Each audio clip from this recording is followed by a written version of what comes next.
issued, we got to get that over to licensing center too. That's how it works for us in the state of California. So whatever your process is, the field trainer has to take control. Okay, don't leave it up to your new recruit, and I mean definitely not them. Okay, and don't leave it up to licensing center. You have to see that thing all the way through. Then by the 45th to 60th day, the new licensed agent should practice, drill, and rehearse their kitchen table presentation. They should be knowing how to give a kitchen table presentation. We use Hector remarks, trust, respect, customize. I don't know what you guys use, okay, but we get it straight off POL. Whatever your presentation is in your group, they should know how to do that. At least enough to mess it up. Okay? They should be able to mess it up. Okay? Have some fun with it. Okay? And they need to be practice drilling, rehearsing in front of a potential client is the best place in their spare time in front of the mirror with their partner, recording themselves.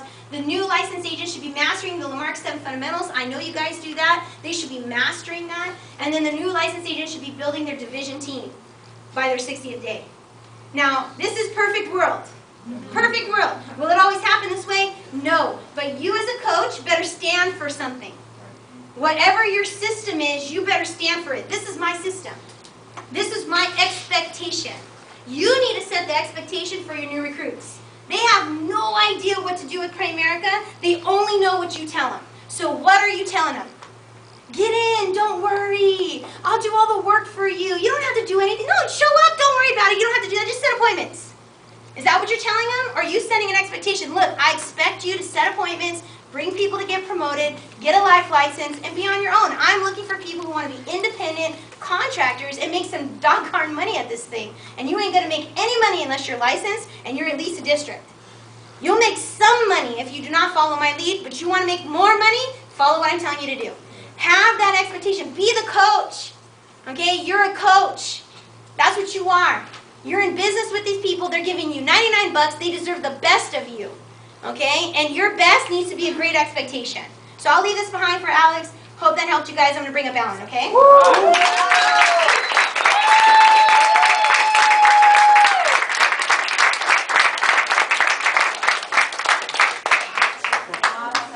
don't think I had to do anything now. No, because it'll just take very long. I just need something to talk to you. Okay. So you guys doing good? Yes! All right, so this, I understand this is the best of the best, right? That's right. Okay, so that's good. Well, this is, I talked to Alex when I was saying, so this is basically your best people, the ones that will probably become your next field trainers, team captains, RVPs. He goes, yeah, this is it, okay. Good, then we can have a serious conversation about kind of, you know, what can you do to kind of help your business grow. One of the things is, you know, I was talking to some of you guys, and you said, look, the momentum is down, or what do we got to do to rebuild?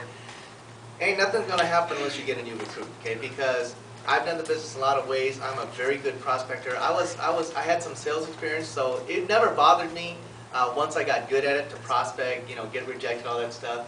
And you could actually make money if that's all you really did. But it's really not the way that Primerica was intended to be built. Primerica was never meant to be so you could be like cold calling, doing this and that, just be tough and just take it. And if you talk to 100 people too, yeah, you so any money. That's not really the way it was supposed to be. It was supposed to be a system designed to where you produce leaders that produce leaders, and then you obviously live a great life because you override, right?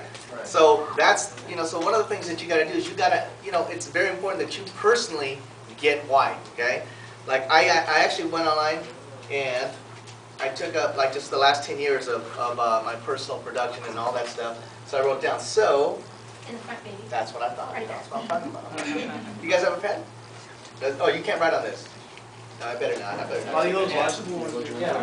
Oh, okay, yeah, I can do the board. Yeah, just like I was a professor in school. Oh, you can use this here? Oh, no, here. You can do either one. Either way. Okay, all right. All right. One time I did it and it was like non-erasable. Oh, man. Sorry, dude. I was like, no, that's not that bad. I mean, everything has a mark in the middle. Yeah, that's perfect. Oh, oh yeah, all right. Just in case. I learned my lesson. Don't just go in there and start writing. You're like, oh. I was like, oh, it didn't work. Okay, so now look. Nicole talked to you guys about, you know, what we did and the income that we made. You know, we started out first year RVP 104, then 170, 176. But it's important that you guys understand like how that was done. Look, I'm going to tell you guys, my first year as RVP, like the regional year in the year 2000, this is what I averaged as a regional, okay? I averaged 2 recruits by 4,800. That's my personal production, okay? And my phenomenal base shop was 7 by 10,000, okay? So it's not like you can be like, oh man, how did you guys do it? I mean, do you really think, that's not really that hard, right? Nowadays people are just killing that number and all that stuff. But what I think is like, you know what, if you're like right around here, then you ought to do pretty well because we made about 43 grand doing that. Okay, Right. so you know why? Because we were diversified. I ran it, I said, look, I was bringing in $55,000 a month in investments and about $65,000 a month in Smart. So it's not like you can say, oh man, you guys were killing it in Smart. Not really.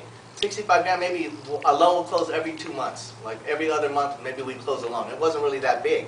But the fact was, I was a buy-term invested difference guy. Look, I always thought, when I got started in business, I didn't get excited for the life insurance because I just thought, oh crap, I gotta sell that stuff. But you know what, at least it's cool because we're gonna take somebody out of cash value and put them into, you know, term and invested difference. I got excited about the investment side. I go, man, I could be like someone important. Like I could be talking about your investments. You know? So let me show you your investment portfolio. So I think, oh, that's awesome, right? So I was all excited about that. So I never got excited too much about the life. The only reason I got excited about the life insurance is because I go, okay, it's so simple because they're so screwed that I come in there like a hero, dun, dun, dun, dun, look what I did for you, man, you spent $200, I got down to $100. Wow.